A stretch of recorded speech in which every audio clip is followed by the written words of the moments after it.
Hello, it is I, Hoodie, and I'm back with another Pokemon Unite gameplay VOD review for the top ranking trainers. And today we are going to look at Volt 3K, the Snorlax player. If you guys haven't seen my other VOD reviews, I definitely recommend going and checking those out. There's a lot of good gameplay there. There's a lot of good things to learn from those games. I definitely recommend going and checking those out, but let's just get right into it because it's about to take this away from me and I want to be able to watch it because it says began 8 minutes ago and it's about to be over. So I am a Masters player with okay, there's a veteran, I think that's veteran actually. There's a veteran player in this game. Twitch.tv/JuneGB, Twitch.tv/Gario. So this may be because I see a lot of times like streamers are stacking and stuff. This may be like a 5-stack game. I'm not exactly sure. But the team comp for the top team is so brutal. That team comp is very good. You're going to see Cinderace in the jungle. You're going to see Cramorant probably up top. Or Lucario up top, depending on what they want to do. Like the top teams run Lucario up top, but I'm not sure what this team wants to do. The Cram is going to go top. But yeah, we're just going to watch the Snorlax and see if he does the true combo and see if he allows the Cramorant to last hit he is. Yeah, that tackle right there, I know that's really simple right there and a lot of you already know, but for those that don't, if you use your tackle to the middle of the two APOMs, it hits both of them, which is not only nice because it like softens both of them up for your team, but it also is really nice because it allows you to make the APOMs already start to move. I also love the way Cramorant's like running to keep up. That's so funny. But I love Cramorant so much. He's such a good Pokemon. I'm so glad he's in the game. But yeah, just a little Snorlax tip for those that don't know. I know a lot of you probably do, but yeah. The Cramorant's gonna pick those up pretty quickly, so that's gonna put him to level 3. And now immediately positioning for this Corphish. I don't like being the first one to hit this Corphish, but when you have Cramorant and you can steal that Corphish like so easily, it's honestly not the worst thing in the world. Cramorant in your lane allows you to be much more like aggressive on mobs than you normally are, because Cramorant simply just is able to steal everything. Whirlpool is so good. It's such a good ability. But it seems the enemy team has a Frogadier in the jungle, and they're both converging on bot lane right now. There's a small little 3v3 going on down there. The Cramorant's probably going to go over and kill that Corphish the second that it spawns, and then they're probably going to converge on the bees, I would assume, because bees are going to spawn here in just a second. There they are at 850. And that the tackle into the bees combined with Whirlpool from Snorlax, so good, dude. And that's a lot of damage, also threatening the Lucario to go away. But this is almost turning into like a Cramorant VOD review. But the Snorlax, super good knowledge, just knowing that if he throws that tackle into there. Also, another really good snipe right there. There's a lot of moments where you can go for like aggressive takes like that. Like you see how they haven't even like thought about going for their APOM yet. They instantly went for the Corphish that was contested, and then they saw that the enemy team was struggling to kill their APOM, or they weren't able to kill it fast enough, and the Snorlax immediately just took that shit. Really smart gameplay from Snorlax. And now they're gonna go back and try to take this. I'm pretty sure the Eldegoss is actually up top trying to steal the APOM from them, actually. Yeah, I kind of noticed that. And the Whirlpool miss means that Eldegoss will take it. And the Snorlax went down. I actually missed what happens with the Snorlax. I'm sorry, but I wanted to see the contested thing. And because they lost, the Cramorant decided that it was going to go try to steal their APOM, and it looked like they might have. Both are hit with the Cotton Spores right now, which means they are going to take increased damage. So they kind of have to just sit under tower. At this point, I'm not sure who you give the Corphish to, because on one hand, you're going to need at least, I mean, you should be fine. You probably just give it to the Cramorant, right? Snorlax would be nice to have block before the Zapdos fight, obviously before the Zapdos fight, before the Dreadnought fight, but at the same time, you don't really need to. Also, this is a really weird gank up top. Gank up top with 20 seconds left before Dreadnought is super weird. I actually kind of like it. It definitely probably catches teams off guard, and now Snorlax has got heavy slam, and is gonna rotate down. I feel like Snorlax could have rotated down a little bit earlier, but again, that I feel like he wanted to go through mid, but the Greninja coming in through mid was so awkward. It was just so weird. I actually kind of like that gank though. That was really weird. But the other team just positioning, not really like full taking on the fight. I always love seeing these position battles right here because I'm not sure where the advantages are held. I'm not sure if the advantage is held being closer to the Gnaw, or if the advantage is held being closer to your tower for insta shields. I'm not really sure, but it looks like the Eldegoss is now, and the Greninja are actively doing damage onto the wait, I fucked up. Yeah, they're actively doing damage to the Dreadnought. So now the Snorlax has vision on that, and they're kind of pushing in a little bit. The Cramorant there to be able to steal, but the big damage has to come from Lucario now. Lucario's got to power punch it. Cramorant does steal it. That's a really, really, really big Dreadnought fight for the blue team. Yeah, that was impressive. And the Ivysaur are going to go down as well, so. This should just be a one fight here. The Eldegoss probably just going to leave, right? And just go up top immediately while these guys score. Yeah, that makes sense. And now the immediate rotation to the Rotom fight. And it looks like this Lucario is going to be able to kill this. It looks like Gario is probably going to kill this before the blue team gets there, especially with the Sludge Bomb and the Solar Beam coming in. One more power-up punch should be able to do it, and that's that. So that's, even though they lost the bottom fight, they're still able to come back and able to do some stuff and things. Let's go back to the Snorlax. That's what we're here for. The lax gameplay. The lax gameplay. Snorlax level 9, already pretty high. And like, if you look down at the bottom, you see the level disparity right now, and it's actually really high in the blue team's favor. That just kind of showcases though, like, how important Dreadnought is, right? The Gnaw is so important, dude. So important.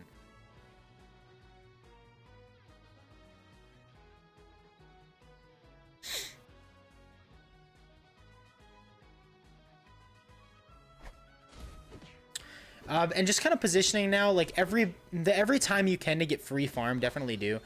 Don't let it take your health bar down too much, but anytime you can get free farm is always nice. He just took damage from Solar Beam from like actual Wakanda. Like that man sniped him from so far away. The Greninja gonna score on top, and I guess he does have 15 seconds. Gonna try to isolate the Whimsicott, or not the Whimsicott, the Eldegoss here. I keep wanting to call him Whimsicott. They are kind of close, all right? All right, they're both little puffballs. Yeah, that was a good block by Snorlax. I like those aggressive blocks a lot, where you can just like heavy slam in and then block people back into your team, like block a solo person into your team. And that time they kind of blocked them all into the Cramorant ult, and they were able to take the Dreadnought while the Cramorant was out there. That was such a smart play. I talked about this in another VOD review. I forget which one it was, but having your big damage actually start the main mob after you've zoned them out. Like, don't have them just start it just to start it, right?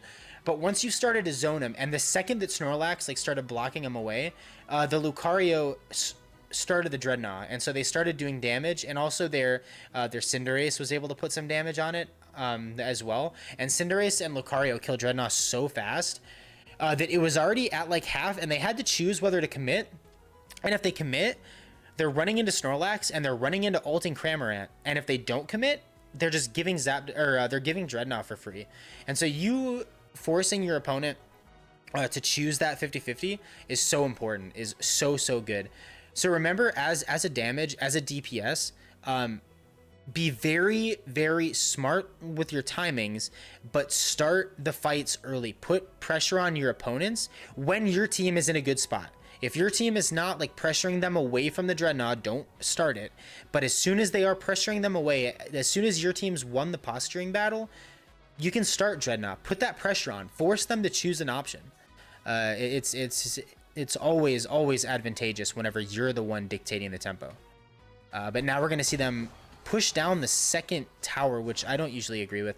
But yeah, they just kind of actually put pressure on the tower and then just fucked right off. Like, they didn't want to actually put pressure there. They just wanted to. I've also cussed a lot more in this one than the other VOD reviews. I'm really sorry about that. But it's usually vulgar words are in my vocabulary, maybe too much. But I'm trying, because this is Pokemon Unite, to not use as many. But again, another super cool aggressive block, where he's able to isolate the Eldegoss, and they were able to get the pick on him, I believe, or maybe they didn't actually. They might have not actually gotten the pick on the Eldegoss there from the block, but yeah, this is a really big like a really big posturing battle. Oh, that's such a big. Oh my goodness, that was massive. That heavy slam. Okay, and now the Lucario has to retreat, and now they're almost forced. I'm sorry. Now they're almost forced to give them the what's it called, the Rotom. And again, Snorlax again with the hero play. His team is pressuring the Rotom, getting ready, and the only person that can stop it is a power punch from Lucario. And so Snorlax realizes that. Always, if your opponent has a Lucario, or just any character that does a ton of burst damage, watch for that character as the Snorlax. They are the character that you need to isolate in those fights like that. And now we're not gonna have time for another Dreadnought, so we're gonna go straight into the Zapdos fight. And blue team's already positioned where they're holding this choke. I don't know what the I'm sorry. What are you doing? What are you doing over here? Just like look at the minimap for a second. This is a Masters game. Like, what are you doing? I don't understand. He's so far out of position. I'm gonna go back. Also, another thing, and this is a telling tale. I can already tell you that blue team's gonna win this fight. If you look down at the levels, the AD carry for the red team is probably Lucario. Lucario, Greninja, you know, like those are their big damage dealers, and then like Venusaur can do some stuff too. But they're all level 11. The AD carry for the other team, mainly the Cinderace, is level 14. So we're about to see some real dank gameplay here. But let's see how the Snorlax controls this engagement. Because as Snorlax, you should always be the first one on your team to go in, and you should dictate the tempo of fights. So he dodged that, the Venusaur ults, and he is blocking the Venusaur in. What an ult by the Lucario to actually stop him, and now they're isolating the Snorlax that ulted it, and the Snorlax also dead. The Lucario died like instantly, and now Eldegoss gonna have to come snipe, which it might actually snipe this.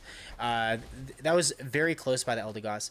But the thing was, even if the Eldegoss sniped it right there, now those characters are off a cooldown, but there was two characters. It's Lucario, and who's with Lucario? Lucario and Venusaur would have been on cooldown and wouldn't have been able to score probably from the Zapdos anyway. So it didn't like truly matter.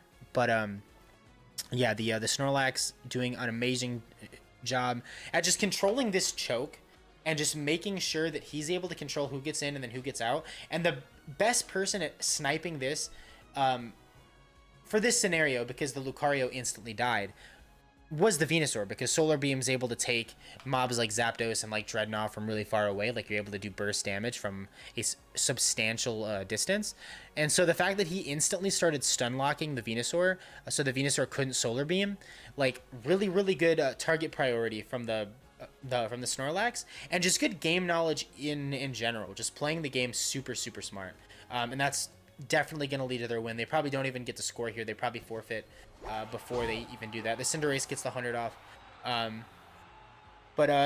Yeah, another thing here, I am guessing they do forfeit because the VOD ends in like 2 minutes. But the second, so I would always recommend, in this situation, it's a little different, because number one, you just kind of win because they don't have enough points to come back on you, right? Because it would just be like impossible, and also your goals are too far out because they literally didn't get any. I always like it better whenever my opponent takes the first two, or like the first goal on each side, because it makes it easier to defend. But as a Snorlax player, I would always recommend going to the top goal to score. And if you're an organized play, definitely communicate this with your team that you're going to the top goal, because the person that scores at the top goal is the one that's able to get out the easiest. And basically, what you want is you want your Snorlax to be able to score and immediately recall, because if you get your Snorlax back on the pad the second after you score in a close match, that can be the difference between winning or losing. You definitely don't want to push their spawn doors and just troll them at their spawn doors. That's not gonna. The only way you lose is if you do that and then they just ult and like kill your whole team and then score.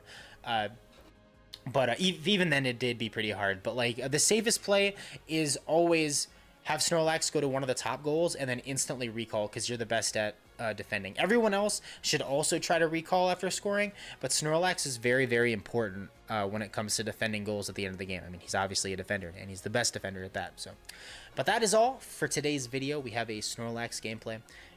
Thank you guys for watching. I really appreciate it, and I will see you guys in the next one. Goodbye, friends.